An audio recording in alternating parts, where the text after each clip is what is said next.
One afternoon, a man named Rainer Wenger, a political science teacher at a German high school, was forced by the principal of the school to teach a project on autocracy to his class for 1 week. Autocracy itself is essentially a system where absolute power is held by a single person or group with no bounds, even by the law, or for instance, a dictatorship. Upon hearing the task, Rainer seemed reluctant, as he was much more interested in teaching anarchy, an ideology against all forms of government oppression. However, because the principal could not find a replacement teacher, he had no choice but to accept the assignment. While he taught political science, it turned out that Rainer also coached the school water polo team, and 3 of his students in the autocracy class were on the team, namely Marco and his friends Sinan and Bomber. The next Monday morning, Rainer began teaching the autocracy class. Among the students were Lisa, Mona, Tim, who was secretly a drug dealer at school, Kevin, and Caro, who was Marco's girlfriend, known for her critical thinking. As expected, most of the students were not fond of the topic of autocracy. This was clearly because of the country's background with the Nazi. They felt they already understood the subject perfectly well and knew how evil it was. To make the assignment more practical, Rainer decided to make a simulation of an autocracy, and he would act as the dictator. He immediately established the first rules that the students had to call him Herr Wenger, or Mr. Wenger in English, and every student had to stand up when speaking. However, Kevin felt uncomfortable with the subject and walked out of the class with his friends, Sinan and Bomber. Unfortunately, the 2 were afraid that their act would mess up their grades, so they reluctantly returned. After that, Rainer explained that the rule requiring students to stand when speaking was not without reason, as standing increased blood circulation and could improve concentration. Next, he asked the class about autocracy and what conditions supported the rise of a dictatorship. The students gave various answers. Lisa argued that high unemployment and social inequality could support the rise of a dictator. Meanwhile, according to Tim, high inflation could also be a trigger for autocracy. On the other hand, Caro suggested that public disappointment with the government could lead to an autocratic ideology. Then Mona added her thought that excessive love for the country could also support the rise of autocracy. The discussion continued until the class ended. Each student had a different opinion, and most of them somehow enjoyed the topic, despite their reluctance before they started. Later that day after school, Tim went home and shared his experience from Rainer's class with his parents. Unfortunately, his father just fully ignored his story, while his mother just stayed silent. On the other hand, after finding out about Rainer's class, Caro's mother was quite skeptical about the topic. Meanwhile, Rainer talked to his wife, Anka, who was also a teacher at the school, about his class that day, and mentioned Kevin's decision to walk out of the class. The next day, when Rainer arrived in his classroom, he was surprised that the students were still formally calling him Herr Wenger. He then instructed the students to march in place and synchronize their footsteps to create a loud sound. He reasoned that this was intended to ignite their spirit and to annoy the class below them, which was the boring anarchy class taught by another teacher. After that, Rainer rearranged the students' seating and paired the intelligent students with those who were struggling with class. He even allowed them to copy each other's work, saying that this method would raise the class's average grade and help them surpass the anarchy class. Furthermore, he also claimed this cooperation would unite them. Mona, however, clearly disagreed with his method, saying that his way would only embarrass some of the students. Unfortunately, Rainer was adamant about implementing autocracy in his class, with him as the sole leading figure. Despite his odd teaching style, the students were interested in his topic. This was proven when some students from the anarchy class forced their way to join Rainer's class. During class after recess, Rainer asked the class what characterized group unity. Lisa pointed out that having the same clothing would eliminate differences and make everyone equal. However, Mona was against the idea. She feared that everyone would look the same and lose their individuality. Despite the argument from Mona, Sinan was engaged by the idea. He even proposed that the uniform they chose should be cheap so everyone could afford it. Rainer agreed and asked the students to wear the same white shirt and jeans. He even encouraged them to borrow clothes if they didn't own or couldn't afford a new one, all in the spirit of creating a helping and cooperative team. He did all these to make sure his class fully understood the concept of autocracy. After school, driven by his enthusiasm for Rainer's class, Tim went home and suddenly burned all his branded clothing, believing that those famous brands lacked empathy for children from less privileged families. The next day, Caro became the only student who did not wear the uniform because she felt that the white shirt did not suit her. Several students who had transferred from the anarchy class were also there without the white shirt. On the other hand, Mona finally decided to leave the class because she couldn't accept Rayner's teaching methods. After that, during class, Rayner asked the students to vote on a name for their group, and after an enthusiastic discussion, they eventually picked the name Die Well, or The Wave, a name suggested by Marco. Then Rayner spotted a graffiti sketch in Sinan's notebook. He was amazed and then instructed him to design a logo for the wave. He also tasked the students with making the wave more recognized outside, and they quickly took the initiative to contribute.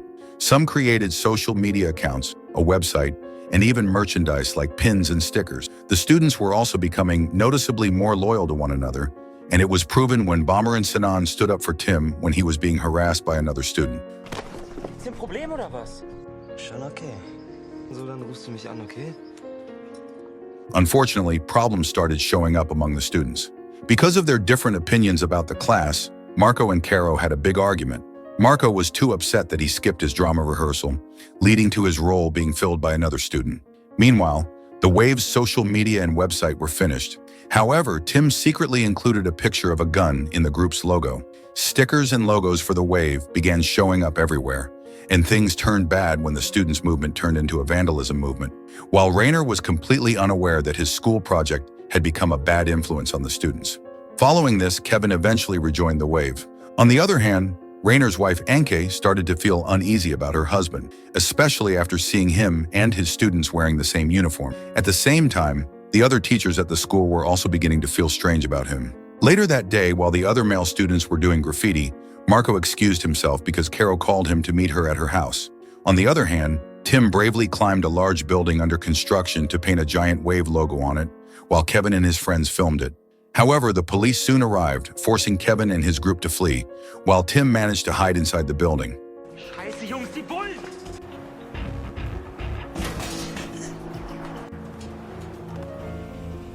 The next day, Rayner's project had reached its 4th day, meaning that there was 1 day remaining. During the project, the student had made their own handshake or salute for the Wave by mimicking the shape of a wave. That day after class, Caro confronted Rayner, telling him that the Wave was completely out of control. However, Rayner dismissed her concerns and instead told her to simply switch classes if she didn't like the project. Meanwhile, the principal told Rayner that she actually supported the project, as some parents had reported that their children had become more disciplined. However, she also confessed that she couldn't openly show her support because many teachers were gossiping and openly disagreed with Rayner's teaching style. Later that evening, after school, members of the Wave were confronted by the students from the anarchy class and some thugs who had previously tried to bully Tim. The anarchists were also angry because the Wave had painted over their graffiti. In that tense moment, Tim suddenly pulled out an empty gun, which he had purchased online to scare the thugs. Believing the gun was loaded, the rival group immediately ran away in terror. Meanwhile, Marco tried to persuade Caro to attend a party hosted by the Wave members near the lake. Caro, however, refused, explaining that she felt the Wave had gone too far. The presence of a gun on the website and an anonymous post there from someone claiming they were being forced to join the white shirt community, or the Wave, had gone beyond just a school project. On the other hand, feeling neglected by his parents, Tim showed up at Rayner's house and offered to be his bodyguard. To calm him down, Rayner decided to invite him to cook and stay for dinner that evening. However, when Anke arrived home soon after and saw that Tim was there, she became mad at Rayner. She felt that the Wave project had become freakish, especially after a student began showing up out of the blue at their home. To calm his wife after dinner, Rayner asked Tim to leave. Unfortunately, Tim refused, so he was forced to kick him out. Meanwhile, students from the Wave partied that night by the lake. At that moment, after Caro refused to chow up at the party, Marco cheated on her with Lisa. After that, he asked all members of the Wave to attend his water polo match against another school the next day. He insisted that all supporters should wear their white shirts to promote the Wave. Elsewhere, unbeknownst to Marco, Caro was busy printing flyers to protest and stop the Wave, because she believed that the movement had gone into total chaos.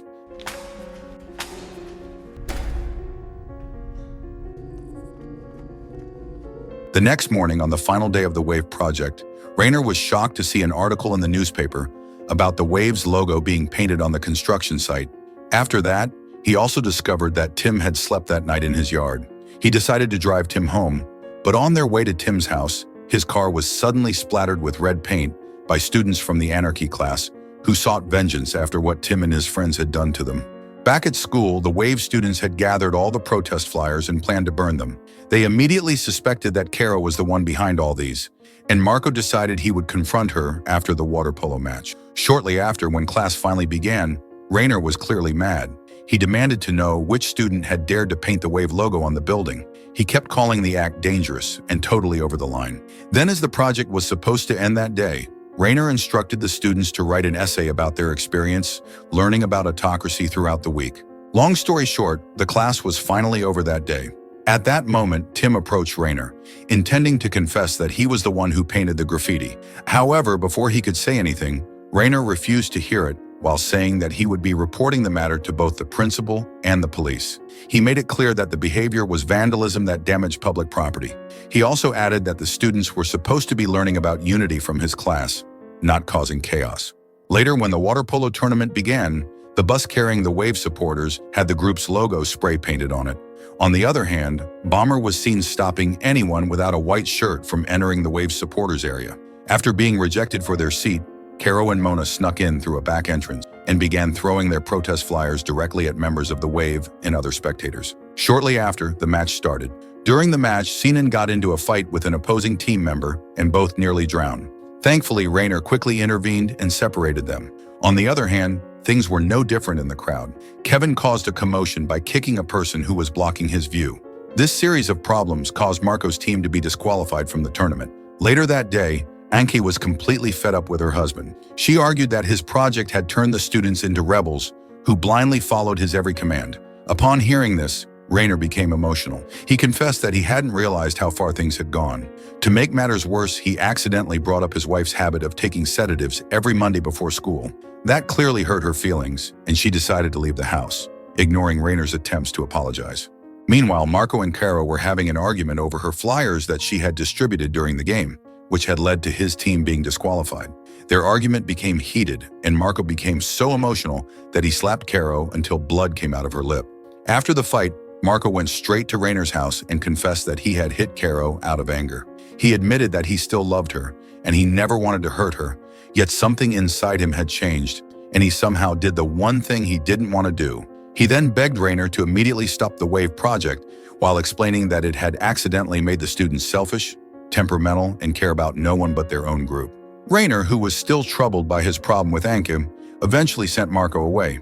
He then informed the principal that he would take care of the Wave problem the very next day because he felt it was all his responsibility. Meanwhile, after the incident at the water polo match, all the teachers, including the principal, were finally aware of what was happening. The Wave members were acting like thugs outside the school, and they committed vandalism by doing graffiti on buildings. So to fix everything that very night, Rainer texted all his students and told them to meet him the next day at noon in the school auditorium. The next day, the Wave students gathered in the auditorium. After everyone was present, Rainer ordered Tim to lock the doors to prevent anyone else from entering. After that, he began reading several of the students' essays. Most of them said that they felt like a family and had a sense of unity among them, thanks to Rainer's teaching method that eliminated social divisions, making everyone feel equal regardless of their status, race, or religion.